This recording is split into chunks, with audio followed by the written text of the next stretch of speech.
Hello, my name is Lisa Brown. I'm a mental health facility owner for juveniles and children ages 9 to 18. I'm located in Burlington, North Carolina. I've been open since 2007. So I got into this business more so that I was a correctional officer for the North Carolina Department of Corrections, and I just saw a lot of kids floating through. A lot of them, some have life sentences, and there was some mental illness that we missed during that time. So that's pretty much basically why I got into this job. Okay. So like, how long have you kind of had this idea to form the group homes? Has it been since then, or did you kind of have a preconceived thing that you're gonna do this as you were in? Probably a couple of years before, probably about 2005, 2006. We really started working on getting everything together and going over the rules. There's a lot of rules and regulations to even open up one, so it takes time. Can you talk about a little bit about the process of opening it up and kind of the complications behind that? Well, you have to get permission to open up one. It's like a letter that you send off, and you're requesting permission to open up depending on what levels of care you want to open up. There's several levels of care in the mental health world. So for me, there's a level 2, there's a level 3, and each level comes with a certain amount of supervision for the kids, and also a certain amount of numbers that you can use, with that. So. So when you hear kind of mental health, what does that kind of mean to you? Because I feel like it's kind of an issue that gets glossed over a lot of the time, but it's really a bigger issue than people make it out to be. So what do you think about that? Well, what I've been running into, because I deal with children's ages 9 to 18, and I also deal with a lot of kids that have been sexually abused, and it's way a lot more than people think. You wouldn't believe it, but they seem to fall at the wayside, I think. Once they turn 18 and they're in the program, they can either go home if their parents choose to take them, or they may be in the custody of DSS, which they have nowhere to turn. So that's a struggle. I've had a lot of kids return. Well, they return at 18. They're not kids anymore, but young adults, and they're homeless.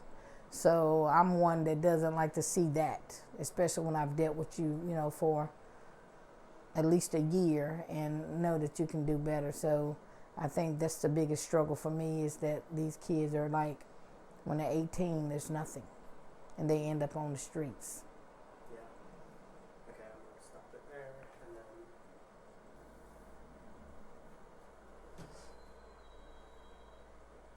Okay.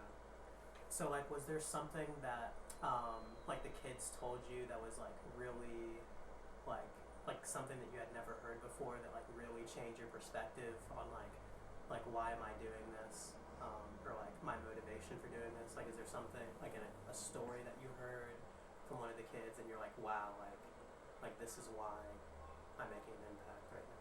Well, like I've said, so it's a lot of sad and depressing stories within these walls. I had a young man that, like I said, his grandmother was murdered in the home, and that he was left with her. And that's devastating. And when you're a child, and then I've had several kids that have been sexually abused or raped by a family member, mom, dad, and that's really hard to swallow because the damage is done. And then I'm thinking in my mind, I'm thinking damage is done. What can I do? To help these kids. I've never been raped by a family member, and that's very disheartening to know that they've been through that. Now the question is, what can I do? What can I offer these kids that have been through this traumatic experience that I've never experienced? And we have therapists. They go to therapy daily and weekly therapy, but is that enough? So for me, it's just that I think they need someone that shows that they care about them and just not going to throw them to the wayside and help them get through, because that's all you can do is help them get through it. That's awesome. So, one last question. Who do you think's going to win the game tonight, UNC or Duke? Well, I'm a Duke fan, and I know you go to Carolina, and I've accepted it. I didn't want to accept it, but I have accepted it. You going to Carolina, but yeah, I think Duke's going to win, and I think they're going to only win around 8 to 10 points. It won't be a big spread because usually Carolina comes out fighting.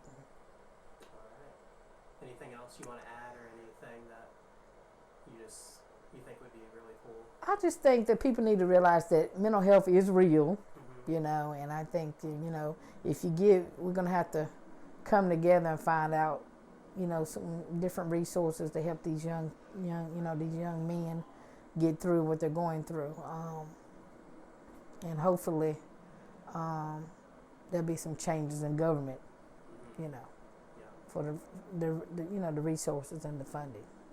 And one last thing, for somebody who is thinking about like opening like a group home or like foster home type, like what advice like would you give to them? Opening up foster home, just be prepared. Be prepared for some bad days. It's always some good days. We have good days, but we also have bad days, and you got to be prepared for that. Okay. I think we're good. These are fire department, New York ambulances. Because they have a lot of agencies in New York for ambulances, as well as New York physicians. Yeah.